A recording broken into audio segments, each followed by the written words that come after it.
Amend the Mass Media Group is California Capital's premier YouTube channel focused on reparations, dedicated to political advocacy and apologetically aimed at shining a spotlight on our righteous justice claim for reparations. Tune in to ETM Media Group YouTube channel Tuesdays at 9 p.m. PST.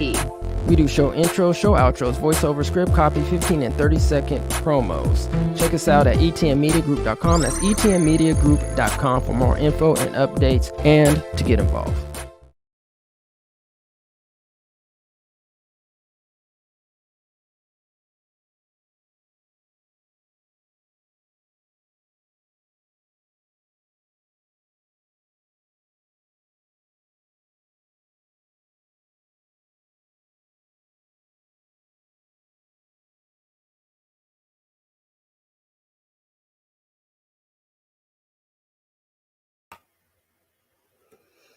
Hassy Square Hello, fam.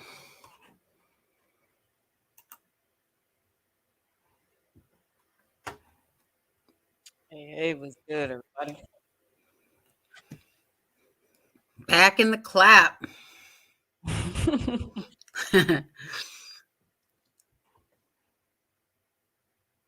Your boy, you're muted. Yeah, thank you. Hashi Squirrel Low. That'd be nice. I was trying to give Citizen Edge some love and respect in the building, saying that we definitely need you back on the program, man, so we could talk about the Second Amendment stuff and see what's going on with you. You know, in your daily, I know you was we were actually in Oakland this past weekend. So, you know, hopefully one day, I know you're out on your duties, your daily duties, bro. So hopefully one day, you know, you'll be able to join one of our meetings that we have. Would really appreciate your presence there. But how y'all doing? Doing good. Yeah, we got to get Citizen Edge in the flesh, but he's definitely in the digital building. Sure. What's going on, CO? Hey, chilling. Enjoying the day, enjoying the week. Just getting through it as much as I can. Word. So Chris isn't here this evening, but you never know. He might pop in. And if he does, we'll definitely let y'all know. But in the interim, I think we got some news coming up, right? Something like that. Indeed.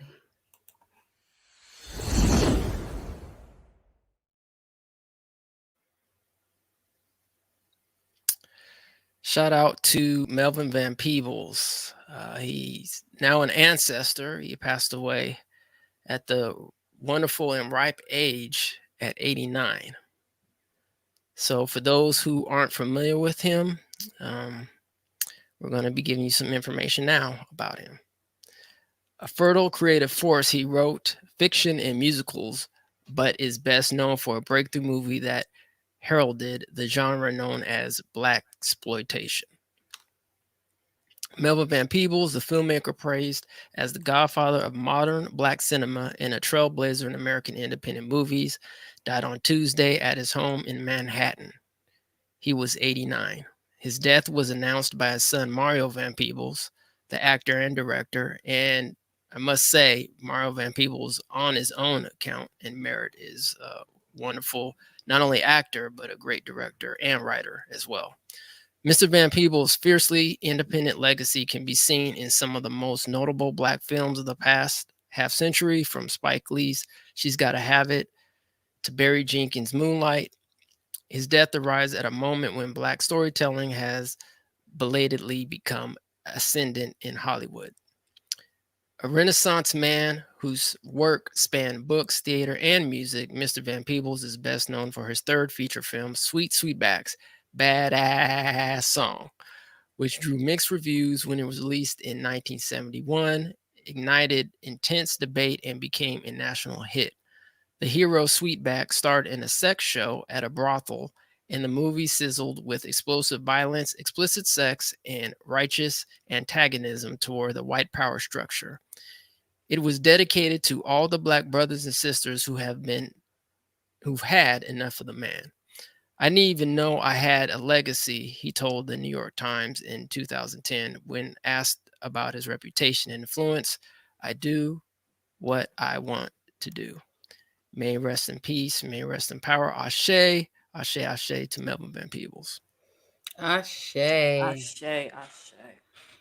Yes, Sweetback's badass song. That was something else. I might need to rewatch that one.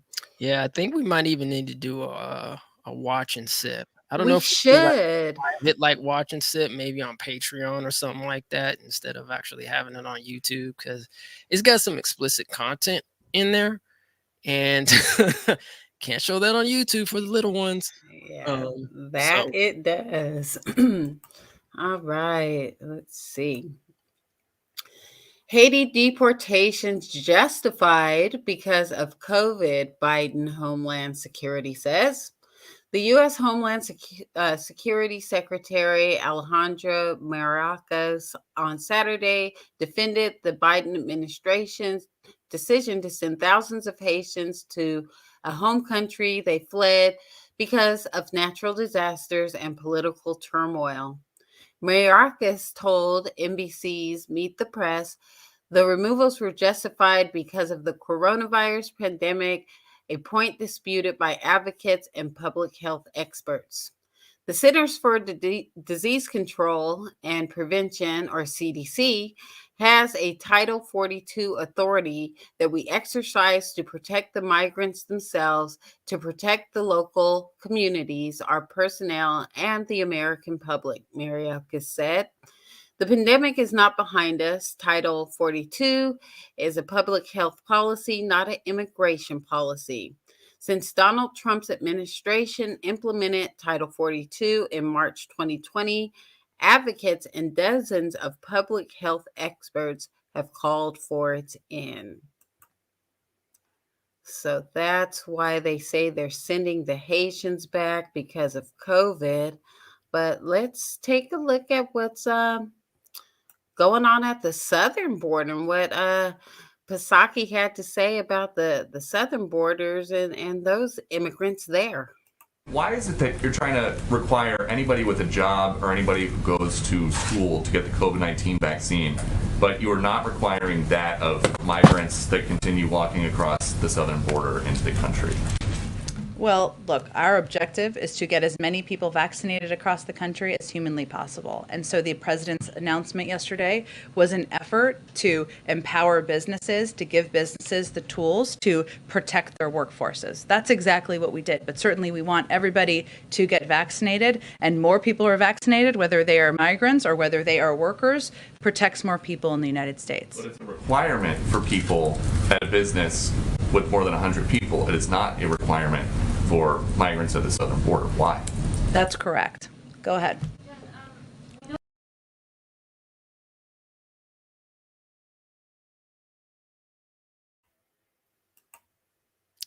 that was hilarious. That's correct. Go ahead. Right? But She didn't even pretend. She was just like, and moving on. next. Shout out to our Haitian brothers and sisters. If anybody's unfamiliar with Haitian history, I highly suggest people go take a look into it, especially during the times of the late 1700s, like around 1795-ish to around 1804, maybe even a little earlier, when Haiti with Des Leon and Toussaint L'Ouverture, them brothers holding it down for the Haitians. So yeah, definitely check that out, fam. You want me to take this one, or you want to take it? Go ahead. Woohoo! UN urges more vaccines for Africa with only 2% now. The UN Security Council called for accelerated availability of coronavirus vaccines for Africa on Wednesday, expressing concern that the continent has received only about 2% of all doses administered globally.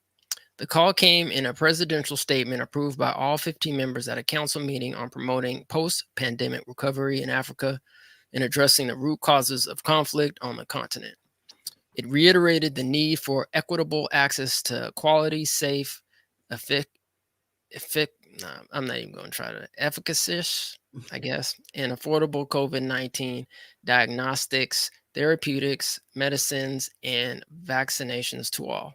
The statement urged increased and accelerated donation of safe and effective vaccine doses from developed economies and others with supplies to African countries in need, especially through the World Health Organization's Act Accelerator Program, which includes the COVAX facility to buy and deliver vaccines for the world's poorest countries. The Council also acknowledged that discussions are underway on waiving intellectual property protections for coronavirus vaccines aimed at providing vaccinations to Africans and all others in need. UN Secretary General Antonio Guterres told the council meeting organized by China that the limited supply and access to vaccines is hampering and delaying Africa's recovery from the pandemic. Out of 1.4 billion doses administered around the world today, only 24 million have reached Africa, less than 2%, he said.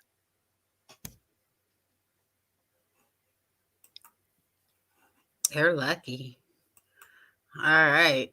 R. Kelly conviction for sex crime should be a wake-up call for Black churches. Justice has finally come for the Pied Piper of R&B, R. Kelly. We can now expect that the musician who had a #1 R&B hit in 2003 with Step in the Name of Love will now step into a prison cell in the name of justice and two-step into obscurity. Accused of being a serial abuser of girls and young women, Kelly was convicted by a federal jury in Brooklyn, New York on Monday of 1 count of racketeering and 8 counts of violating the Mann Act, which prohibits transporting people across state lines for any immoral purposes. However, not even 9 convictions get at the depths of Kelly's depravity during his more than 25 years of preying on underage Black girls and women. So why was he able to avoid censure by so many in the Black community, particularly Black religious groups? How was he able to use singing about God and spirituality to deflect attention from his crimes against Black girls and women? I Believe I Can Fly, his biggest hit, has been sung ad nauseum by gospel choirs and was played incessantly at high school graduation ceremonies, at least before he was sent to jail to await trial. Kelly's upbringing as a Baptist choir boy helped him figure out early on how to use the evangelical language of sin and forgiveness to obfuscate his abuses and pretend to seek redemption from God. So is that true? Was he hiding his raunchiness behind religion? I don't know. That's a good question. I mean, my mind's telling me no. Oh my God. So I had to do that. I didn't want to. But yeah, I don't know what's up with R. Kelly, man. Like, brother. I mean, I think he's been pretty straightforward in his music. Age ain't nothing but a number, bump and grimy. He tried to tell y'all. Yeah, it's unfortunate that he took advantage of all those young ladies, and if and when he gets convicted, if whatever the charges and the full sentence may be, it is what it is, bro. You got to do the crime, do the time, bro. Yeah, may his victims find peace. Were you saying something, CO? I was like, yeah, I think he's been convicted. This his sentencing has to come up next. And yeah, I think the behavior has been clear and present for a while and just like skirting around. I think that's why that racketeering charge actually hit. But there are a lot of R. Kellys in our community. So I'm hoping this will help continue to push folks out. Yeah, I mean, I think as long as the the vindication and the justice goes both ways for the Black community as well as the white community, as stated, by our resident and fellow citizen Edge, right? That Harvey Weinstein and Kevin Spacey and the like, if they are, or if they have done that type of stuff, then they need to be duly convicted. Yeah, absolutely. Because with all of this stuff, it was Bill Cosby and now R. Kelly. It's the brothers who are getting locked up or going Yep. to jail. So Well, I don't. I'm not caught up on all of the cases, but to my knowledge, most of the white folks have not gone. So we know it's just two different justice systems. But either way, whether the law recognizes it or not, that pedophilia and like training women to come up, young girls to be ready for it, all of that's got to go. I don't care if it's white community or our community. got to go. Got to go. So, all right, to the next story, shall we? A Proud Boys member and FBI informant was texting his handler during the January 6th Capitol riot, report says. A member of the Proud Boys who was working as an FBI informant was present at the January 6th riot at the U.S. Capitol and sent his FBI handler live updates by text message, indicating the law enforcement agency had real-time knowledge that a pro-Trump mob was headed toward the building. According to a report published Saturday by the New York Times, the informant was updating his handler as the pro-Trump mob marched towards the Capitol, the U.S. Capitol 6. I guess that's towards the U.S. Capitol 6. Anyway, while lawmakers were meeting inside to discuss and certify Joe Biden as the winner of the 2020 presidential election. The informant, who was associated with the Midwestern chapter of the organization, told the FBI that members of the Proud Boys were following the mob, but maintained the group didn't have plans to attack the U.S. Capitol. The informant described meeting up with other members of the Proud Boys at the Washington Monument on the morning of January 6th before they moved to the Capitol, records show. According to the Times, the informant described seeing barriers knocked over and Trump supporters entering the building.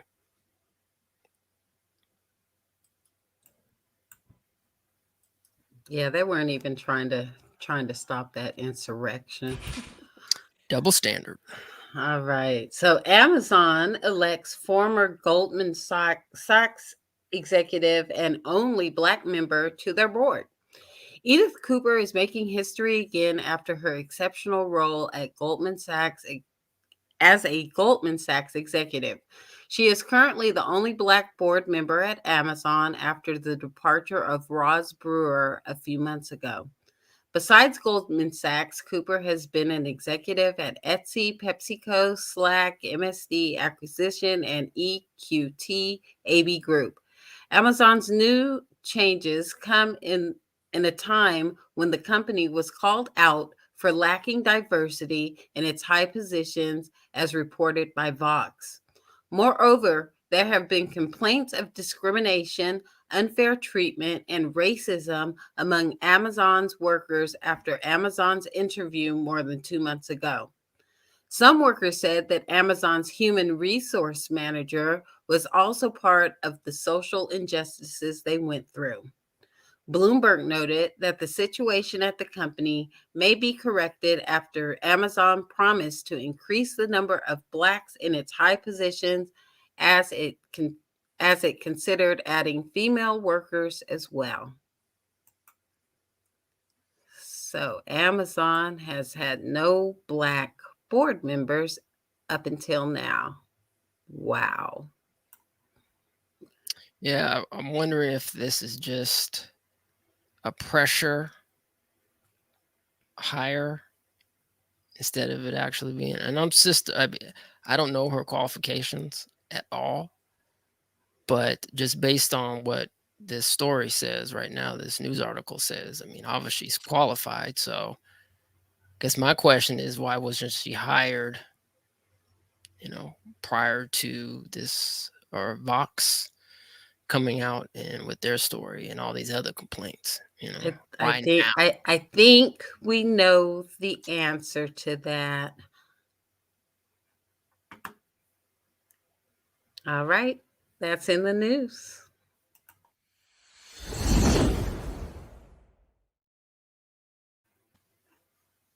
And we are back.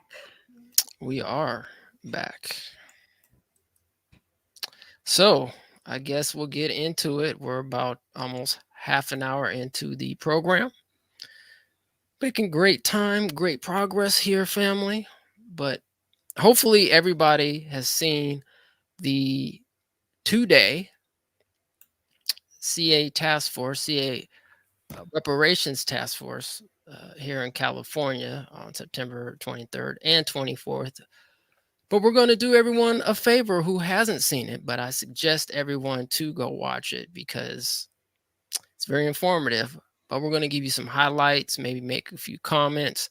If people want to make comments or even call in. Do we have the call-in number somewhere up here? Let's see where the call-in number is. Call-in number is 720-740-9699. That's 720-740-9699. Hit that access code 657-2569. That's 657-2569. So I guess let's go into it. And let's see, shall we put up the first? Okay, so we're going to take maybe about a minute, a couple seconds break, maybe not that long, family, and we will be right back. BRB.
All right, family. So we're going to go ahead and just show some highlights for you of the task force once again. And if you guys have any questions or comments, let us know.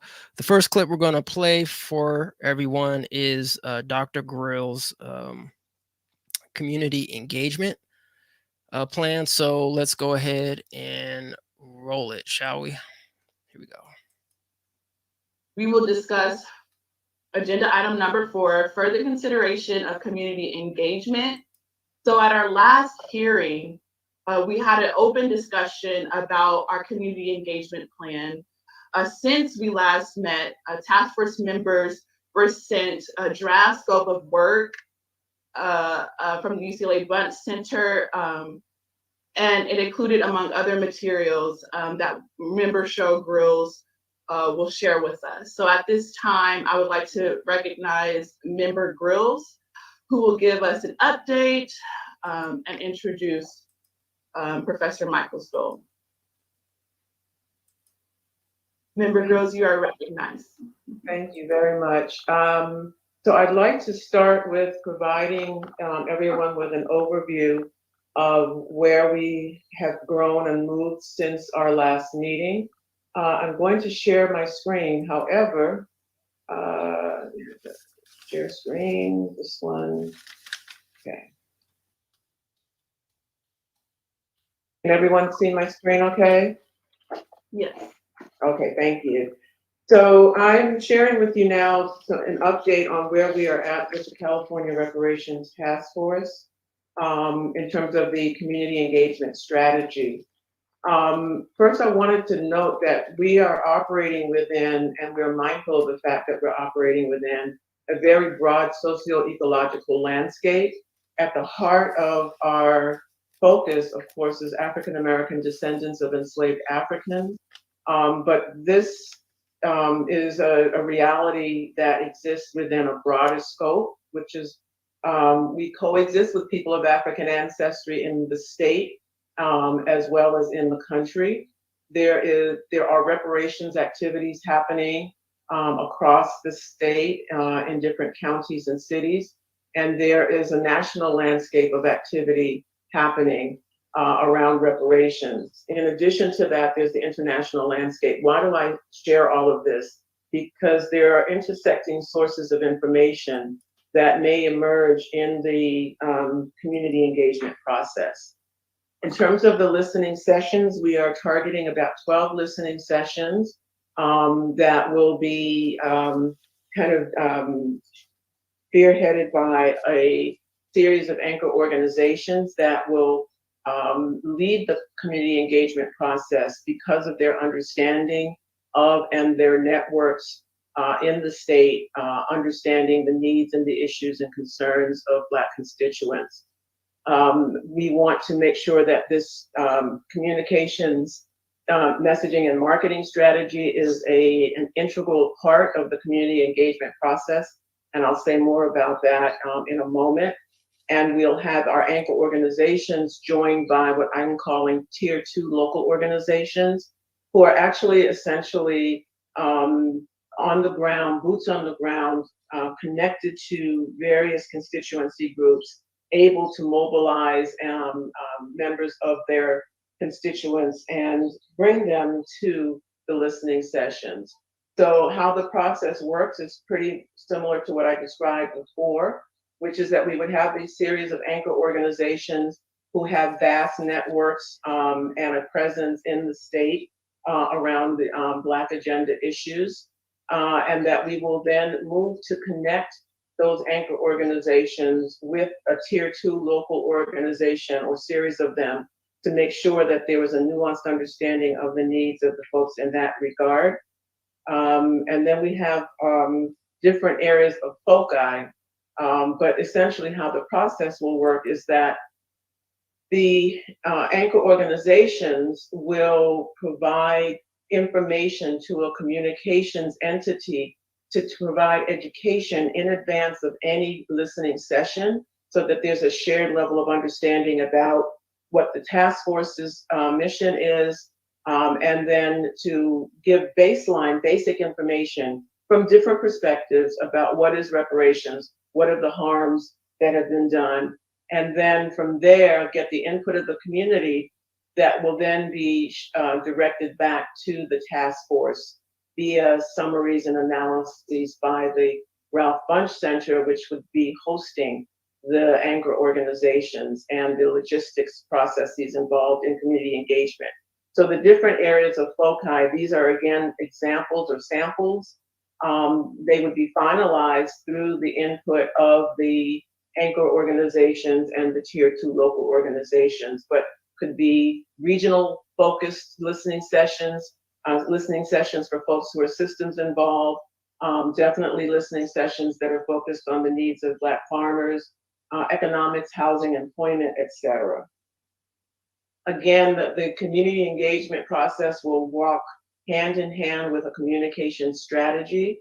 The Bunche Center will be entertaining options for firms that would be able to provide a robust communication strategy that would be informed by the anchor organizations and the tier 2 organizations that will use a multi-pronged approach to community communications and almost marketing and branding, if you will, of the task force and its mission, and ensuring that we are tracking community sentiment and feedback. So in terms of a timeline, what we're looking at is about a 1-year process, beginning in October with all of the anchor organizations selected by the Bunche Center. The communications firm would be selected in October by the Bunche Center. The anchor organizations would start meeting in November, and they would select the tier 2 organizations. We would like to pilot a listening session with a group of college students that would be held virtually. That is in the planning stages. And then there will be communications and messaging beginning in January and listening sessions beginning in January of 2022. Sorry, that's a typo. And then from there, we would conduct those 12 listening sessions over the course of the remaining months with a conclusion in September of 2022. And I do know that we have a report that would be coming out somewhere during that process, I believe around June.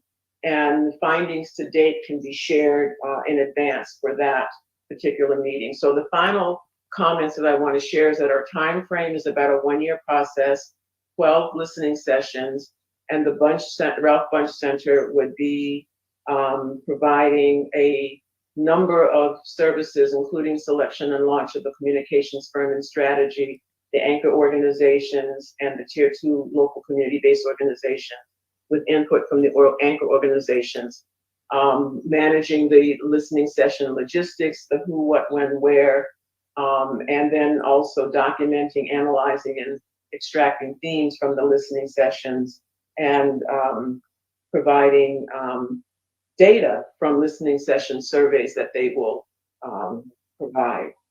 So that is a quick overview. I'd like to now actually All right, fam. So we're gonna pause it there. I don't know, Kim or CEO, if you guys want to open up your mics now, but and this is for the people who are viewing and so forth. So if I'm correct, the Bunche Center has been approved by the task force. Yes. Yes, it was approved at the last meeting. Well, day one, part one. So it was approved after they went over that. So good. Now, hopefully, some things will get started. I know they talked about the 12 listening sessions. But what else is going to be a part of this community engagement? Billboards, commercials. I really haven't heard about the assets that are going to be created around it. Yeah, we'll see. I mean, who knows? Maybe in the next meeting they'll talk about those types of, as you mentioned, assets and other types of promotion and marketing tools that will be available for the task force in the spread the reparations word. I think one of my concerns is, I know the Bunche Center is down there at UCLA on the campus, and I think even Dr. Javon Scott Lewis also mentioned about what about Northern California and Central California as well, which is, considered Fresno, et cetera. Hopefully those areas and regions of California won't be left out in terms of, having the reparations consciousness or the reparations marketing or promotion and awareness be made around those areas as well. So that's probably one of my concerns. So, maybe hopefully they will touch on that point in terms of, trying to get some resources both in the Southern California and Northern California. All right. Well, I guess let's go on to, we had also 2 eyewitness testimonials in Cam Howard and Roy Brooks. So let's queue up. Let's see Cam Howard right now. And I think, let's see, we are ready to go.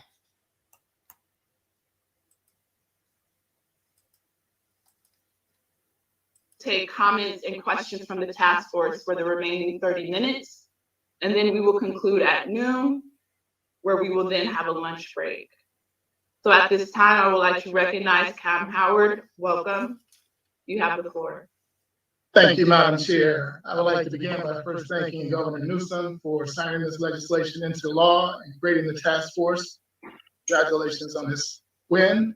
I'd like to thank the California General Assembly for moving this legislation to the governor's desk, and certainly I want to thank Secretary of State Weber for introducing this legislation as an assembly person in the California legislature.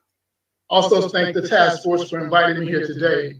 I come before this task force today as a Black man in America, a descendant of Africans enslaved in the United States, a descendant of Africans targeted for Jim Crow apartheid violence and racial discrimination, and a person born shortly before the end of legal racial segregation who has witnessed and who endured all manner of continued injustices and harms directed at Blacks in America. I came into the reparations movement because of these injustices, both collective and personal. As a young man, aged 27, I was unjustly accused, convicted, and incarcerated for a crime that never happened. Like many Black men who come in contact with the criminal injustice systems in America, evidence plays absolutely no part in the proceedings. As a result, I was sentenced to 20 years of incarceration, which I completed 9 years and 9 months as a result of the quote unquote good time I earned. It was that racial injustice that caused me to become an activist and leader while in prison, among some of the most violent and dangerous men in the state of Illinois. After leaving prison, I spent 9 years crafting a real estate investment business. Early success allowed me to go back to school and earn an MBA with a concentration in real estate. Free of economic hardship, I renewed my activism by throwing myself completely into the reparations struggle, something that I was introduced to while in prison by reading a book entitled Introduction to Black Studies by California. Okay, if you guys want to see the rest of Cam Newton, you can go ahead if you already missed that. Cam Newton. I think it's Howard. I can't call him Cam Newton. Why am I calling him Newton? Anyway, is Cam Newton? I have no idea who Cam Newton is. By somebody famous. Is there a Cam Newton? Oh, there is a Cam Newton. He's a football player. Hey, fam out there. Am I wrong? Am I wrong? Isn't there a Cam Newton? Yeah, he's a quarterback. Okay. Cam Newton. Cam Newton. See, I was tripping, fam, in the comments. Make sure I'm right. Make sure I got my stuff right. Yeah. The other Cam. Yeah, so Cam Howard told us a little bit about his background. So everybody can check that out. And here's the other individual, Professor, I think he's a lawyer, I want to say. I call him Professor. Roy Brooks. And we were going to see what he had to say. So let's go ahead and cue him up. All right, here we go.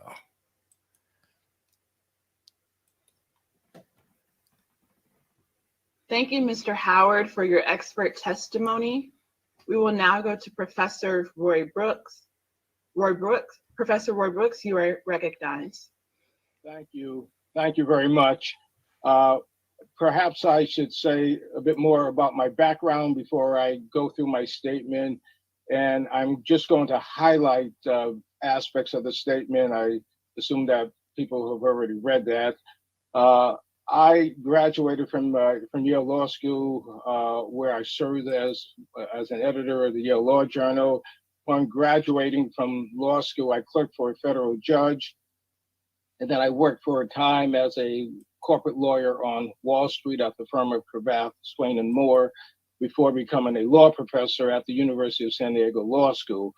And I'm in my 43rd year of teaching, both at the University of San Diego and at another school, actually two other schools. And during that time, I produced, with the help of some very capable students, over 20 books and 100 articles. The last 25 years, I've been focusing on past atrocities and post-conflict justice, writing a few books and several articles on that.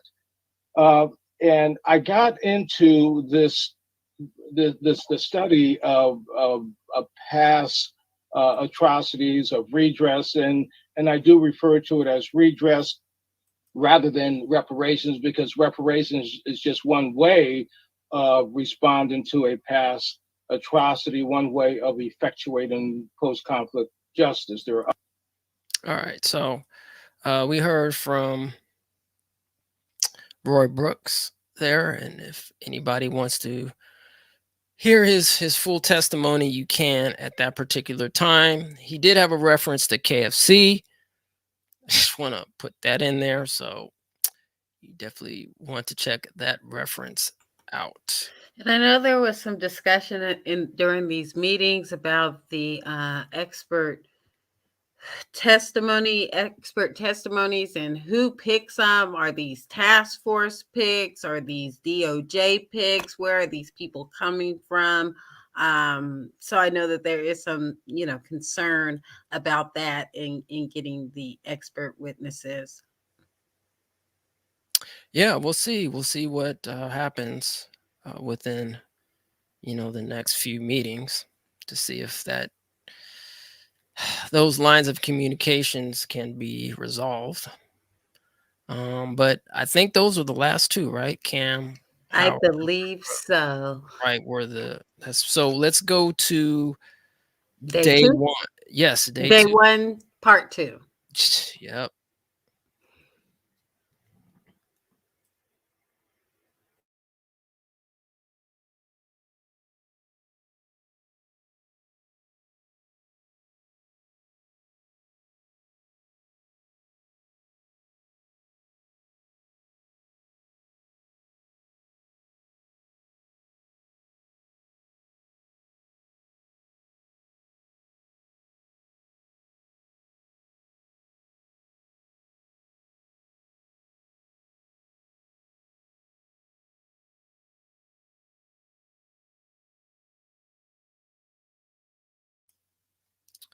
All right. I think we are queued up and ready to go.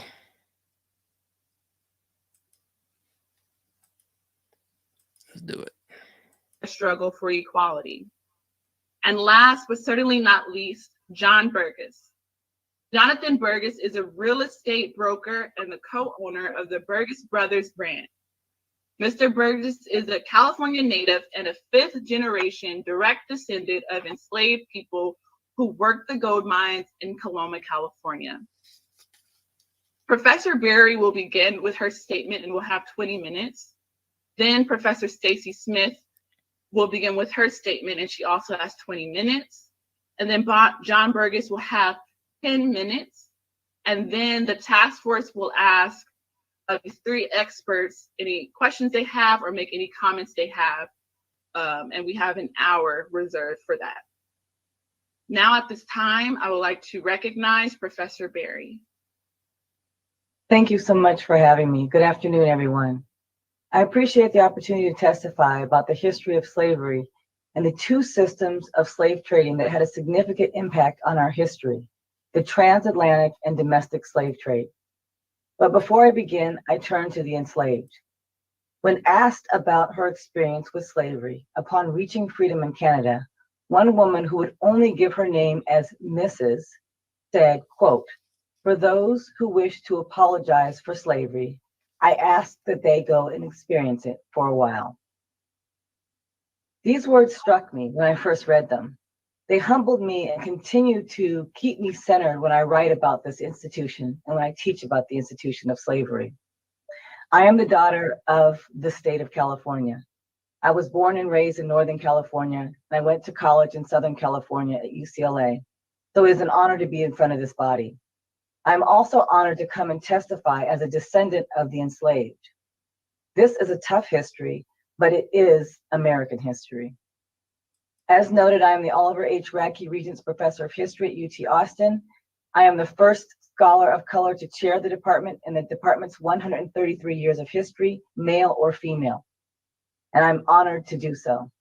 I have authored, co-authored, and edited 7 award-winning books on the history of slavery, including an encyclopedia, Enslaved Women in America, a book called A Black Woman's History of the United States, co-authored with Callie Nicole Gross, which was a finalist for the NAACP Image Award in 2021.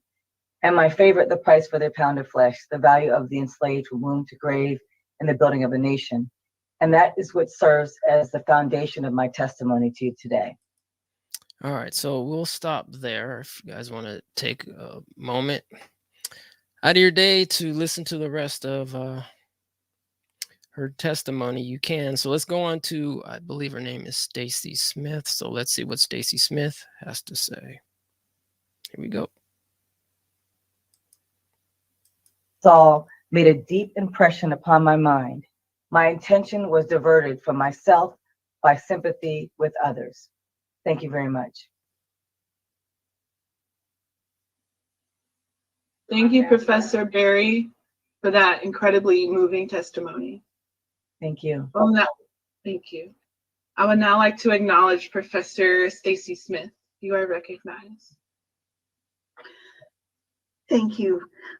So it's a really enormous honor to be here before you today and to hear the testimony of my fellow panelists. Thank you very much for the invitation to be part of this process. So my testimony today will cover two major topics. First, the existence of slavery in California, and the experiences of enslaved Black people. And then I will also talk about the role that California's early lawmakers and judges played in protecting slavery and promoting anti-Black oppression in the state of California. So the existence of slavery in California seems puzzling to a lot of people at first. Famously, California was supposed to be a free state with an anti-slavery constitution. It entered the federal union as part of the Compromise of 1850, this brokered political deal aimed at appeasing both pro and anti-slavery Americans. Yet at the same time, there's ample evidence that the enslavement of people of African descent happened in California. And what is more, California's early state government protected the institution of slavery and severely restricted Black people's civil rights. And I'm going to aim to explain this kind of disconnect today. So one of the key reasons that the state of California tolerated slavery was that the enslavement of Black people had already taken root before the drafting of the anti-slavery Constitution in 1849. California had been part of Mexico before the United States seized it in the US-Mexico War, which went from 1846 to 1848. Mexico had abolished slavery in 1829, but American slaveholders began forcibly bringing enslaved Black people into California before, during, and after the US-Mexico War, especially once the gold rush began in 1848. The exact number of enslaved Black people in California is difficult to determine. My detailed analysis of census records reveals approximately 203 enslaved Black people living in California in 1850 and approximately 178 in 1852.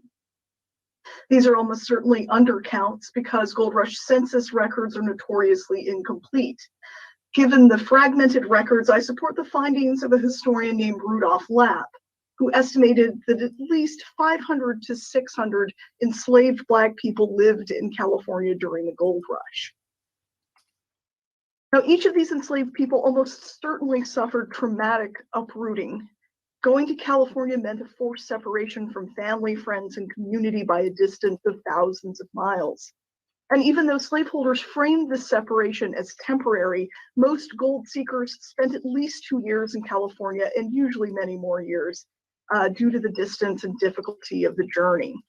For an example, an enslaved North Carolina man, who is known only as John, arrived in California with slaveholder Robert M. Dixon in 1852 and stayed at least 3 years until Dixon's sudden death in 1855.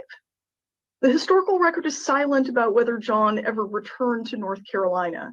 His journey to California may have resulted in permanent separation from his family. All right, so we'll go ahead and we'll pause it there. That's Stacy Smith, and then we're going to go on to Jonathan Burgess. Just cue him up. Let's see where he was at, and then y'all can check her out when you have a chance if you didn't already see her. And in the chat, if you want to let us know if you think these testimonials are worth it or not, you know, you can. All right, here we go. With these difficult questions. Thank you. Thank you, Professor Smith, for that incredibly thorough expert testimony. Now, last but not least, I would like to recognize John Burgess. You are recognized. Thank you, Madam Chair. My name is Jonathan Burgess, and I'm here to testify on behalf of the entire Burgess family, but all the pioneers that came to gold country in Northern California throughout the year 1849 and beyond. I'm fifth generation Californian. The search, I'll start by saying this, is that I've been in search of truthful history for over 50 years, and it started with my mother. And it reignited itself about 4 years ago when my twin brother and I were approached, better known as the Burgess brothers, to help save the Emmanuel Church in Coloma, California, where gold was discovered. My mother had passed on, our mother had passed on, and we remembered there being remnants of the ownership of an African church. Her mom said, your great grandfather owned a church. And as we're going through this research and trying to save this church, we found a lot of information. And before I even go into the information, I just want to say this and back up a little bit. The last 48 hours, the last 72 hours have been horrendous. I'm going to try and do my best to cover over 100 years, of our family being here, 172 years in 10 minutes. So I hope that there are questions afterwards. But I'll say in the last 48 hours, I've been accused of pinning history for my personal gain publicly. I've been accused of doing this just for personal wealth. I'm doing this for every descendant of slavery in this state of California, because it's specific to California. I don't know any different. And so I'll say this, I'm in seeking truth. And to Dr. Brown's point, because he makes it all the time, is that we've been led untruthful information. I just want truthful history. But that being said, in search of, I'm gonna go back and tell you about my mother. I remember as a child going up to Coloma with my Uncle Marion, who was the oldest of the three brothers. They call them the Burgess boys in books that are written today, even though they were grown men. My Uncle Marion, by the time I was old enough to go to Coloma, he could just point and cry. And it wasn't until recently that I realized what those tears represented. In the last 72 hours, thanks to the Department of Justice, I was informed that, yes, laws were actually passed through the legislation to allow the governor, well, not the governor, the attorney general and legislators to condemn property and not pay families. All right, then. So we're going to stop there, and definitely shout out to Jonathan Burgess for his testimony that day. Please check that out so you can hear about his story and his descendants here in California. So I guess let's go on to the next day, shall we? Don't mind, put that up, and we're going to get this queued. So give us a sec, and we'll be right back.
All right, so this is day 2, part 1, and we're going to listen to a couple of public comments, and then go into a couple testimonials, and then we're going to listen to day 2, part 2, and then that will be a wrap for this community call in.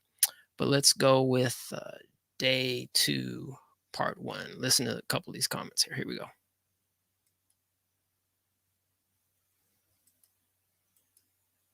Your comment, or at the 3-minute mark, you will be muted and drop back down to attendee.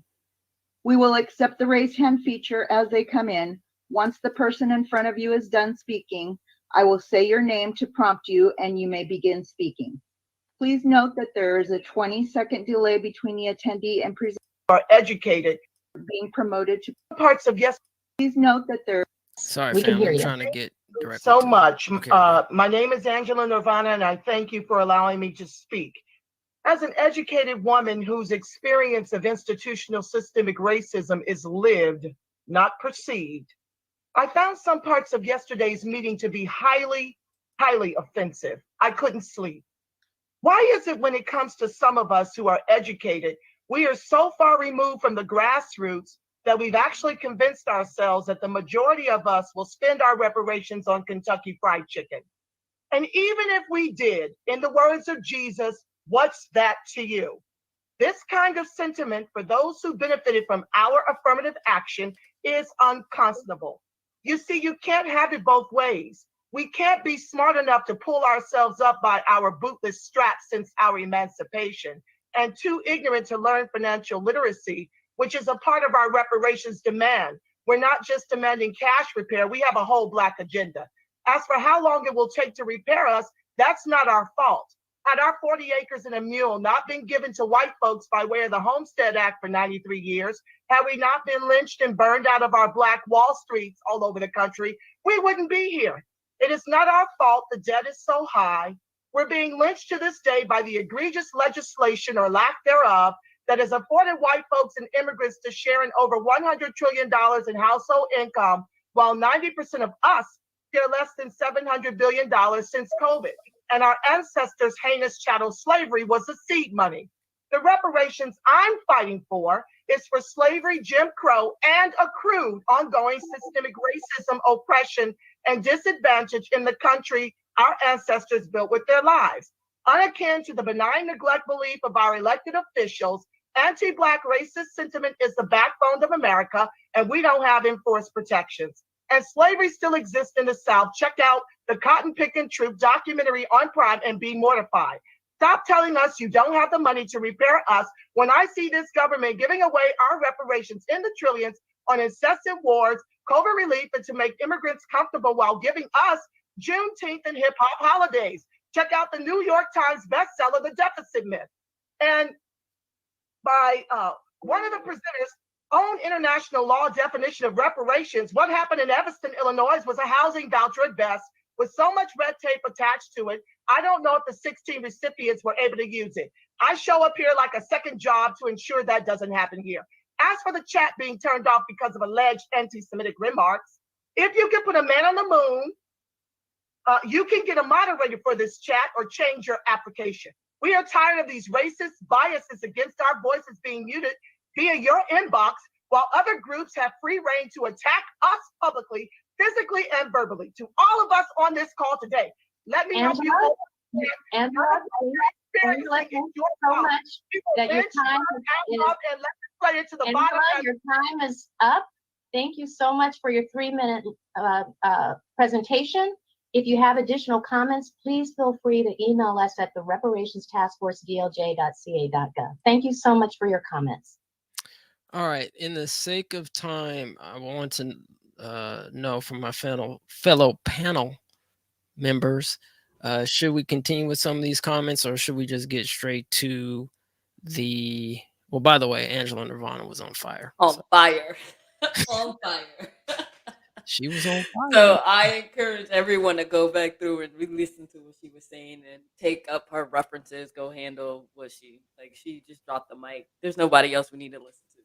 Yeah, drop the mic. What do you say, Kim? Do you think we should push on to Yeah, mic drop. Let's push it on through. But yeah, shout out to everyone from the CJEC family and everybody else who did participate in the public comments. Great work, great work, great work. Friday chat, everybody else, but let's keep it moving. So let's cue it up here and go to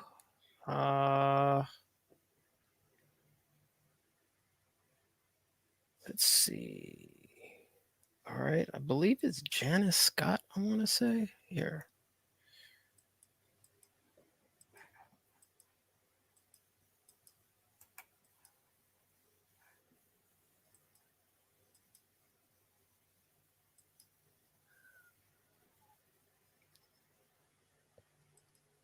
All right, we're ready to go. Thank you. You're recognized. You can begin when you're ready.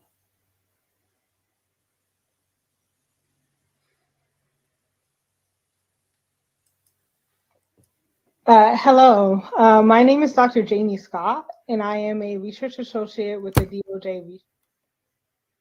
I am here today to present the DOJ staff's recommendation for the expert research consultant in economics. Also in attendance from the Research Center is the director, Dr. Randy Chance, and my direct supervisor, Dr. Tiffany Jant. As Chair Moore indicated, at the end of my slides, I will invite Dr. Grills to discuss her experience with the recommended expert. I will then return the floor to Chair Moore. I will be available to take questions directed to me at the end of the presentation. As mandated by AB 3121 statute, the task force must address in a report to the legislature how compensation to African Americans is calculated, with special consideration to African Americans who are the descendant of people enslaved in the United States. The task force will also address what forms of compensation should be awarded, how compensation should be distributed, and who should receive this compensation. In order to fulfill the mandates of AB 3121 that I just outlined, the department recommends contracting with an expert research consultant in economics. The Research Center is recommending the department contract with an expert in economics to conduct the analysis that will fulfill the mandates discussed in the previous slide. The work completed by the consultant will be under the direction of the task force. The economics expert will have approximately 14 months to conduct this work for the second report to the legislature. According to the plan the task force approved in June 2021, the second report is scheduled to be submitted in June 2023. However, the second report needs to be finalized ahead of the anticipated June 2023 submission date so that it can be circulated to the task force for review and comment. The economics expert will develop a scope of work that will be presented to the task force for your consideration. We anticipate that the scope of work may include the following: estimating the dollar amount owed to Black Californians. These estimates may consider the fiscal impacts of slavery and other forms of anti-Black discriminatory laws and policies. Modeling different forms of reparations. This modeling will also include the estimated costs associated with each model and in a distribution plan. And finally, assessing the impact of different reparation models on the current and intergenerational wealth of Black California. All right, so we're going to go ahead and pause it there. I don't know if we should do a show maybe with Chris or somebody else who is an economist to actually, break this part down. Obviously, the task force is going to go ahead and go out and reach to somebody, go out and get somebody who's actually an economics research expert at the time.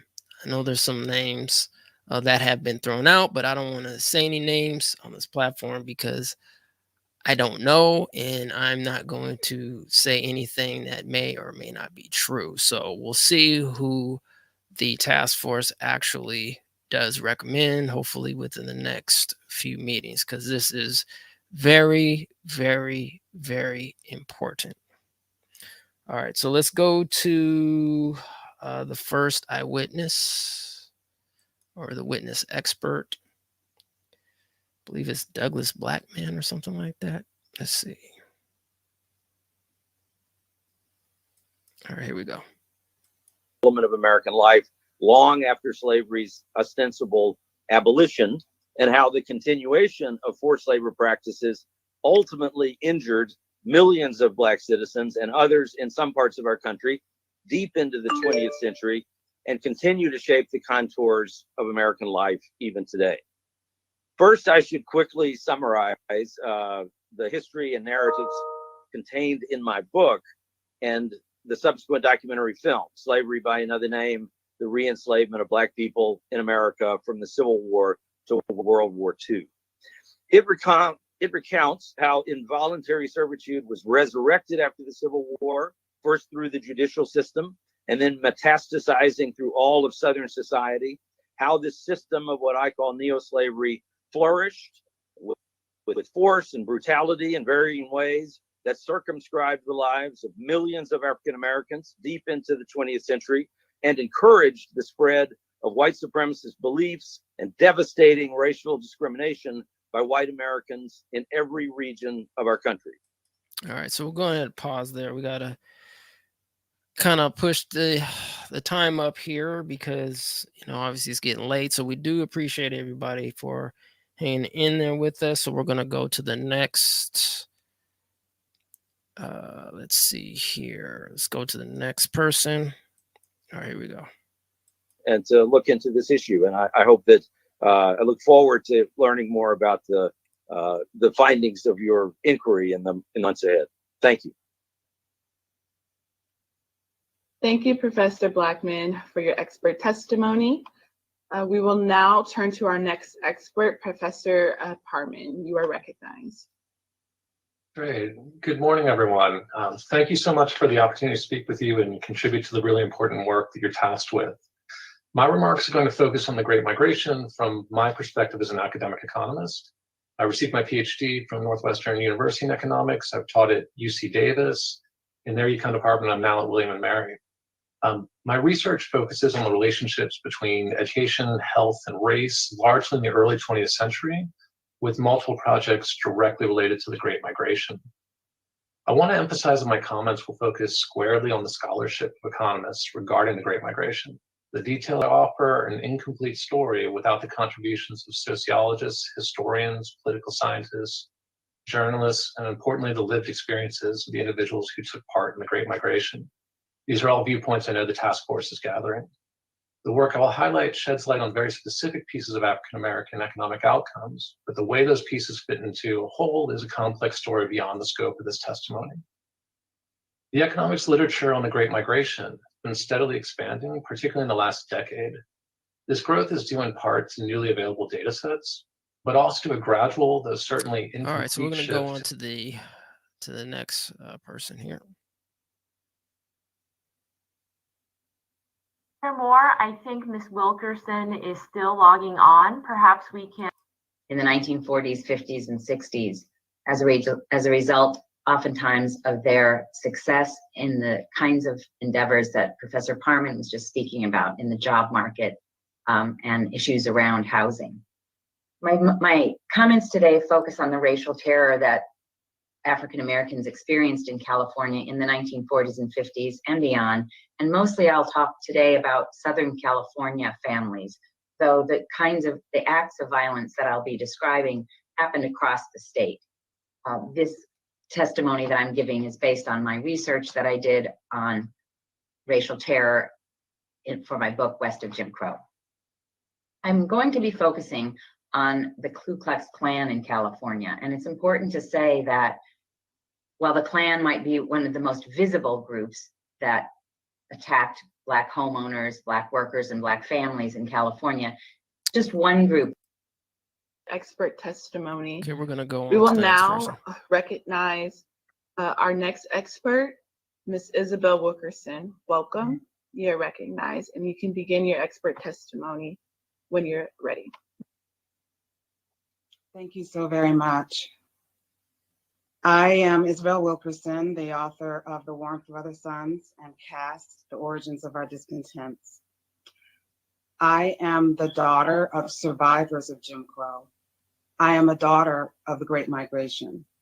My parents grew up under formal segregation in the racial caste system of the American South.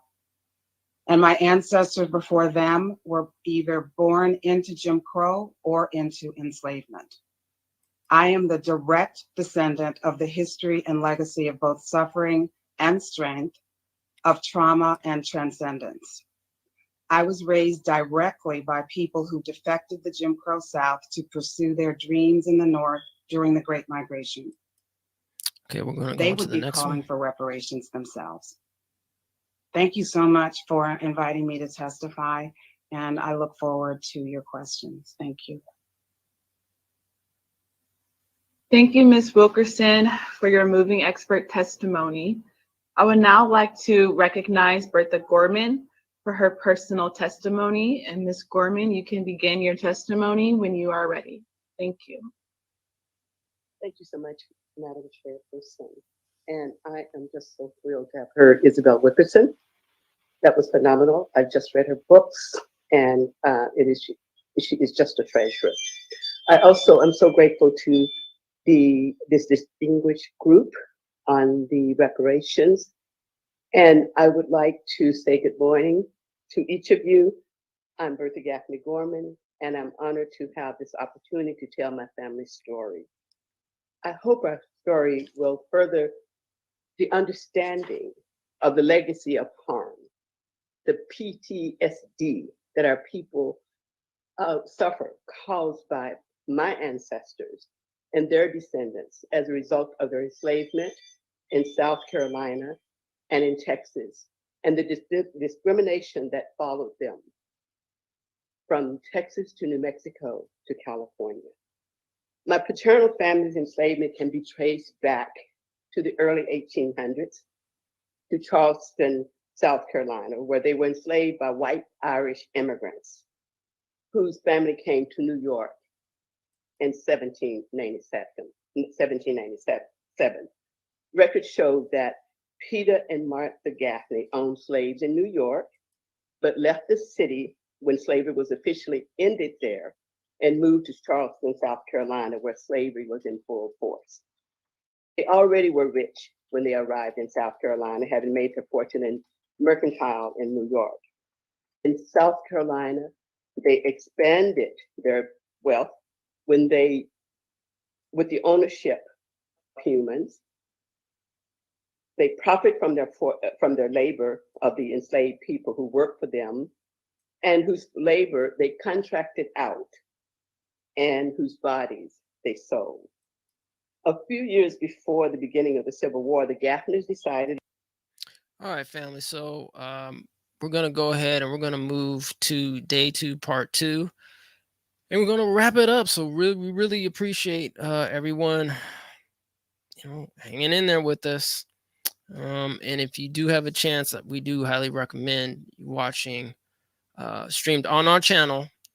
I believe there's 4 videos up there, but they're split in 4 videos for day 1 and day 2, September 23rd and 24th. So let's go to day 2, part 2, and get this queued up shortly, and we'll be right back real quick.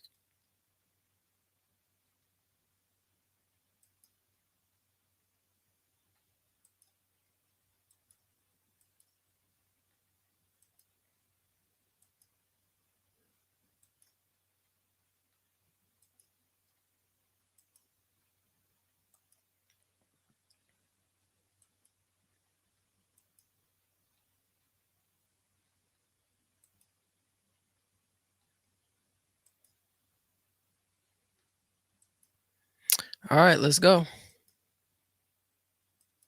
And then recognize Professor Powell. You may start your expert testimony when you are ready. Thank you. Well, thank you. This is Professor John Powell. It's great to see some of you and to be a part of this really important process. I want to start by just contextualizing some of my remarks.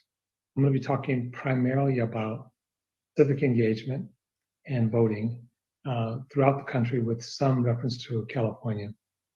I'm aware that some people might think that civic engagement in general and voting in particular, how is that related to enslavement? Is that a long drift away from the focus of enslavement and reparation? So first I want to just speak to that. So the 13th Amendment, as everyone knows, is what largely ended, not entirely, but largely ended slavery in the United States. There's a provision in there that allows for involuntary servitude if someone's duly convicted of a crime, which amounts to saying those people can still be enslaved. And there's a history of enslavement for people convicted of a crime up until 1945. So even though we think of this as something that happened a long time ago, there's some indication that extreme forms of enslavement happened until 1945, and some may be going on even today under the 13th Amendment. But having said that, 13th Amendment is the primary constitutional provision that changes the breadth of enslavement in the United States. And one of the things that's important in terms of the 13th Amendment for this hearing, how far does the reach of enslavement go, and how far does the reach of ending enslavement go? And what developed very quickly, even before the passing of the 13th Amendment, was the idea of the incidence and badge of slavery. So it wasn't just formal slavery. The country, both in terms of popular discourse and legal discourse, recognized that there were some things that were incidents and badge of enslavement. All right, so we're gonna turn to Dawn actually very Bassiano informative, for but her we're gonna go to personal the, testimony, and then next return to testimony. Secretary Weber. Dawn Bassiano, if you're ready, you can present your personal testimony. Thank you. Thank you. Good afternoon, and thank you for the work that you guys are doing. I'm hoping that you can save space to interview other families as well and hear their stories. I almost didn't come to testify today. Documenting and reliving my family's trauma is extremely overwhelming, but I'm here. What initially prompted me to document my family was learning that my fourth great grandfather, John Binion, enslaved and in the loosest of context, fathered my third great grandfather, Simon Binion. I've been working on my family's genealogy for 2 decades and have many, many stories to share, but 2 that I want to share with you today I think would resonate. My great-grandmother, Evelyn, married my great-grandfather, Ananias Binion, in 1906. In 1928, he was hanged, and my great-grandparents' home was torched, killing their youngest child. No time to grieve nor bury her husband and child, my grandmother fled Georgia and headed to California, landing in Sacramento in 1929. It's important that you know she held the pain of losing her husband and child her entire life. Bottling up her grief made her distant, and her aversion and fear of white America I now understand. She mourned in her own way, but never truly healed. And in 1929, she married Pearlie Monroe in Sacramento, California. Pearlie's grandparents, Nancy and Peter Gooch, were enslaved in California, brought to Coloma in 1849, free. All right, we're gonna continue on The ability with, to Dr. Weber. not only secure wealth, but to keep it. Ideally, I don't know, starting with direct cash payments.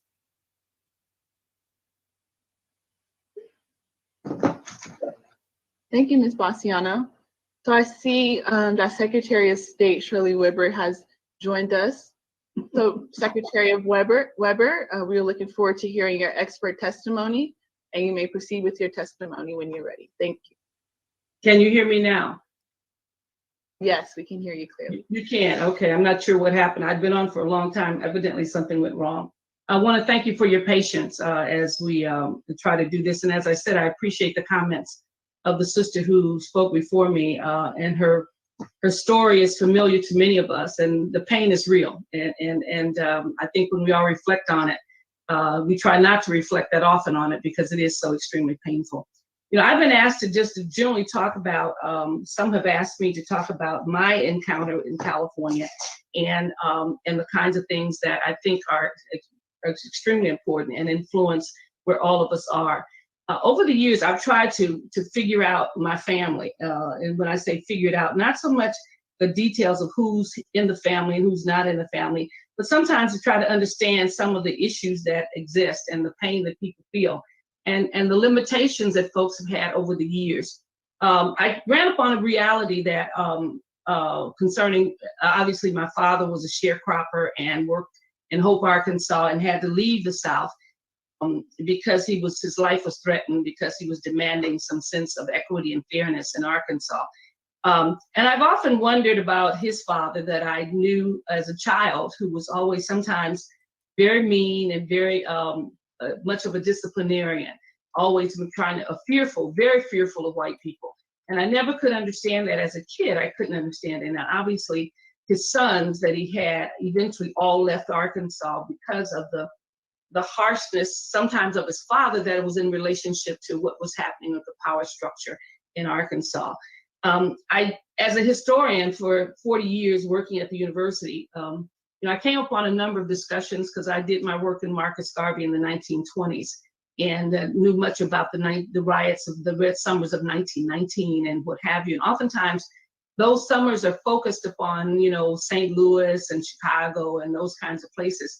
But seldom does it go as deep as down into Arkansas. And so I had a chance to really look into some things in Arkansas and ran across Elaine, Arkansas, and discovered that in 1919, Elaine, Arkansas had the worst race riot of any state in the nation. It was considered the deadliest race riot in the United States, deadlier than what happened in Oklahoma and all the other places. And it's interesting that has never really been, it's now being researched and looked at, but I had to begin to ask myself what impact probably did the race riots of 1919 have on my grandfather, not far from that in Arkansas. Because in that race riot, not only did the incident occur for that moment, but it went from about a month of people really tracking people down in the fields and the cotton fields and the various other areas and basically murdering them. And hundreds of African Americans were murdered during that time to strike a sense of fear in those who were in Elaine, Arkansas. And many people ran and went various other places. But the word of what happened in Elaine was a chilling effect across Arkansas. My father was born in 1918, the year before that, and he had several brothers and sisters before him. So obviously his father, who had been a sharecropper in Arkansas for many years, and his grandfather, who had been enslaved in Arkansas, Oliver Nash, saw the impact of Elaine, Arkansas, and it created tremendous amount of fear and deference that you just can't rise up, you can't raise those issues, you just can't do those things because the consequences, not only for that person, but for their entire family could be devastating. All right, so we're gonna go ahead and we're gonna stop there and come back to the family. So yeah, it was, pretty interesting testimony to say the least. Yeah. Yeah, very interesting and very powerful. The personal stories always hit harder. Like the statistics are, they hit my brain and it triggers my heart. But just hearing the stories directly, especially having those stories in your own family, yeah, it's heavy. And the historians that were focused specifically on California, I learned a lot of new stuff about California's culpability and all of this. Yeah, I'm interested in that Arkansas race massacre. I know it was a revolt, race massacre. Yeah, very interested in that because that was the first time I heard about it. Same. It's the very first time I heard about it. So hopefully we'll get some more information on that. And speaking of that, so we are working on our reparations documentary, and don't know when we're in pre-production phase right now, so possibly early January, February, we're going to start in production, and then we're going to let everybody know how that's going along. Might even put up a GoFundMe to raise some money because we are going to be traveling as well. But once that kind of gets up and running, we'll kind of give everybody a sneak peek into how this is going to be formulated and see if you guys can contribute, help us out. We'd really appreciate it. You got a penny, a nickel, a dime, $10,000 maybe, whatever you can to contribute. We would greatly appreciate that. I think outside of that, that's about it. All right. Well, we will head on out of here with another redistricting video. Redistricting is still in full swing out here in Sacramento and in your city as well. It only comes around every 10 years with the census.